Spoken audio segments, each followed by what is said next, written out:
Let's talk about real estate photography. For those of you guys who have followed our vlog that we did last year, maybe some of my newer video content I've made, you know, I'm addicted to flying racing drones. Kind of crazy, but that's what I do.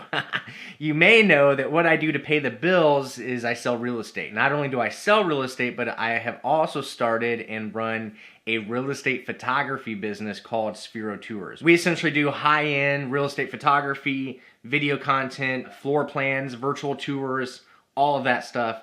And so what I wanted to do is I wanted to take a second to kind of talk to you about what I think the ideal real estate photography setup is. Now, with anything like this, there's always some sort of bias. I'm not gonna pretend that I don't have some sort of bias toward my own gear, but it has worked really well for me. And when I have attempted to switch to some other gear for different reasons, it didn't work so well. So I feel like what I have to say on this subject is useful and is relevant. So first off, the camera that I'm shooting on is, in my opinion, the absolute best camera you can buy to shoot real estate photography. If you want the best camera for shooting real estate, that's the one. There's some other options, so don't shoot me yet, but I absolutely love this camera. And what I shoot on is the Panasonic GH series cameras. So this one, the one that you guys are all inside of right now, this one is the Panasonic GH5. Now, in my opinion, the thing that makes the Panasonic GH series cameras significantly better for real estate than any other camera is its crop sensor. Now, having a crop sensor in a camera means that the sensor that takes the image is actually a little bit smaller. And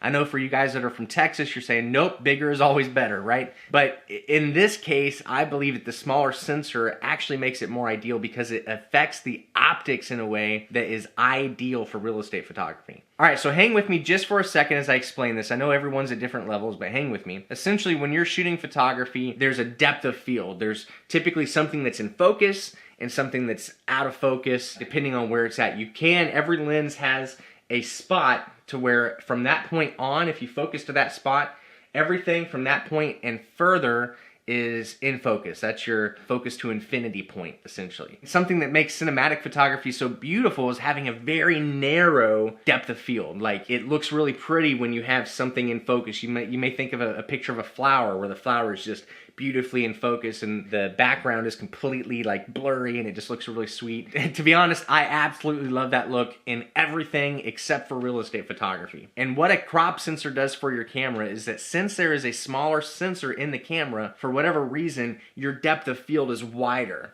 So your focus to infinity point is closer to you than it is with a full frame sensor.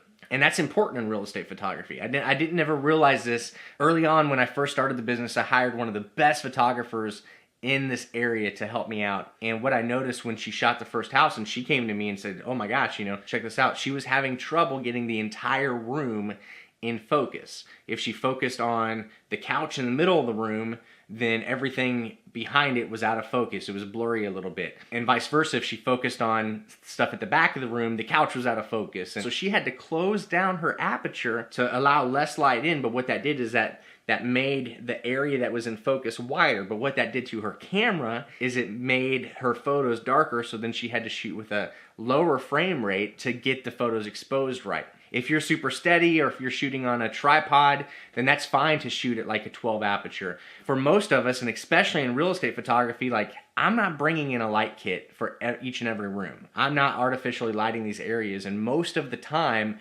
I really need every ounce of light I can get. So it's important to me to be able to shoot at a lower or brighter f-stop. And so in the GH series cameras, this lens right here is a 2.8, and it can shoot an entire room and get most of the room completely sharp and in focus and still let a ton of light in. The second reason I really love these Panasonic GH series cameras is when paired with like this lens. This is the Olympus 7 to 14 millimeter 2.8. Beautiful lens, lets a ton of light in, and even still, this is what Mark, the other photographer on my team, he shoots with every single day. This is the Panasonic 7 to 14 millimeter. It's a 4.0.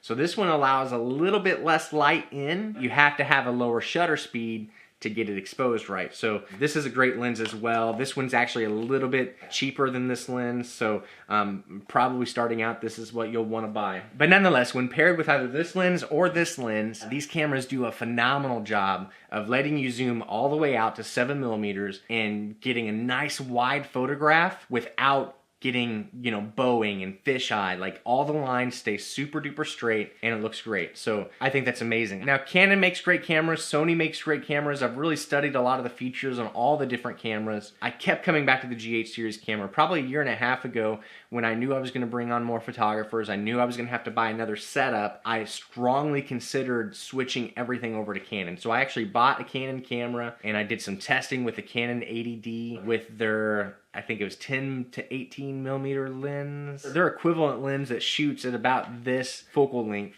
I did some testing, and when I would zoom all the way out to be at the same wide angle view as what this lens can do, everything would start warping. It would become very round looking and chubby and just not good. So that's when I really kind of doubled down and settled back in on the Panasonic GH series camera. So, you know, ultimately you have to use what works for you. It's absolutely vital that our process is as repeatable and as consistent and easy as possible. So for that reason, the GH series cameras are hands down what we shoot on. Now, I do shoot on the GH5. It's what I have. It's my daily driver per se. Also own a GH3, and it's a great camera. And I would say that from a value perspective, if you're only looking to do real estate photography, I probably would just buy a GH3 or maybe a GH4. The photo quality between a GH3 camera and a GH4 camera was negligible. Really not a huge difference. Now, when we made the jump a long time ago from the GH2 to the GH3, it was like our entire universe had exploded. Like, the quality difference was unbelievable.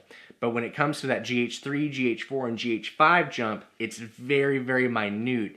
And for the price point difference, I think you can probably buy a GH3 for around $600, whereas a GH5 is closer to $2,000. Like, that's a lot of money to spend, so you want to make sure that you're actually going to get your money's worth out of it. So depending on what you're doing, your budget, and the big thing is video. If you're not planning on doing any video content, then go with the GH3. If you want to do a little bit of video content, but that's not your main thing, go with the GH4. That camera will be phenomenal for you. In my opinion, the reason that you buy the GH5 is because you need something that's going to give you pro quality on the video side. So that's where I would recommend the GH5. We do video content for our real estate stuff, both for my personal real estate shoots that we do and for clients. But to be honest, I don't use the GH5 a lot for that. The video content I shoot the most of with the GH5 is this YouTube content. But when shooting real estate, what I have found is, to be completely honest with you, nothing else beats this guy right there. This is the DJI Osmo. And for what we need to make in real estate, this is ideal. It's a gimbal stabilized camera, so you don't get that crazy shake and stuff. There's no battery in it right now, but essentially it's got a joystick on the back of it. So I can stand in the corner of a room and I can pan across that room and get really nice smooth movements. And when you're shooting kind of this montage style video work, like, it's all about the movement. So you can literally do like some smooth crane shots. You can do pans, you can do movements, you can do some walking with this. You have to be soft-footed, but it does work. But when it comes to like someone that's kind of wanting to make some video content, I cannot think of a better camera than this sucker right here. So maybe the Osmo will be something that could come in handy for you. It's also just so easy and portable. The next piece of equipment I want to share with you, this guy right here. Now, this is something that is very important to our business and the style of virtual tours that we do. It is hard to come up with a way to share these or author them in a way that makes sense. That's kind of the big value that we have as a photography and virtual tour business, is we've figured out that back end and we've got a way to display these that are interactive. But this is the Ricoh Theta. What this guy does in one shot, it shoots a beautiful 360-degree pano of an entire space. This has changed the way that we do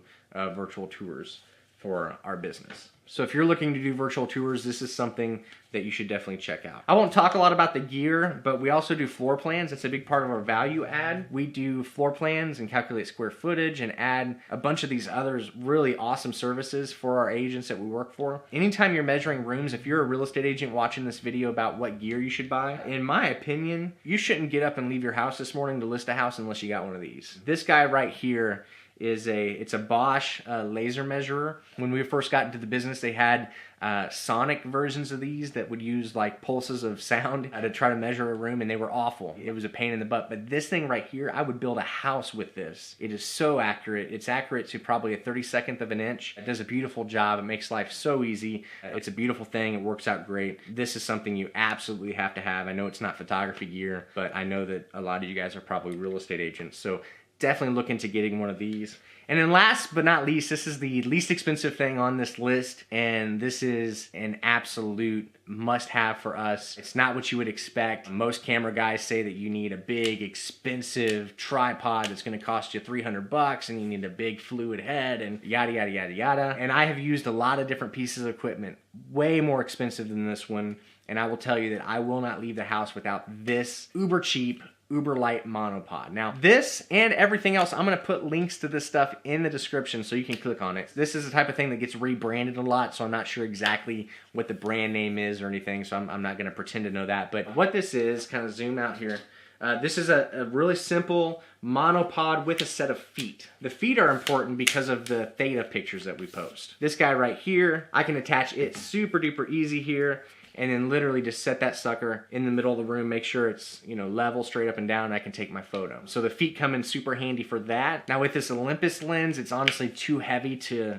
rely on just the feet by itself. But if I'm shooting on the Panasonic lens, it actually works great to hold the whole camera. Super cheap, super inexpensive monopod, exactly what we need on a daily basis to get this stuff done. I love it because it's light, it's cheap, it's so important to be mobile. So yeah, that's the setup. I also do drone photography. If I were to buy a photography drone platform today, right now it would probably be Phantom 4 series stuff. To me, the Mavic just does not take the quality of photos that we need on a professional level. I'm very optimistic and looking forward to the Mavic Pro 2. Maybe it will be able to take the photos that we need to take on a professional level. The Inspire and stuff to me just are way over the top, and you don't need that quality. But the Phantom series stuff does a phenomenal job. Actually, I'm still shooting on the DJI Phantom 3 Professional. That's what I take a ton of real estate photography and landscape photography with, and it works beautifully. All of this stuff, you need batteries. Never underestimate how many batteries you need. Buy batteries, probably at least 3 batteries for every piece of equipment that you own. This guy right here eats batteries like crazy, so always have AAAs on you. But yeah, that's it, guys. Thanks for checking this out. Remember, I've got links to all this different gear in the description, so feel free to head over to Amazon if you want to buy any of it. Clicking those links does help me out substantially, so please do that. It'd mean the world to me. Feel free to share, subscribe, comment below. If you have a piece of equipment that wasn't on my list that you think should have been, you know, let me know. And I look forward to interacting with you guys. So thanks for tuning in, and we will catch you next time. Later.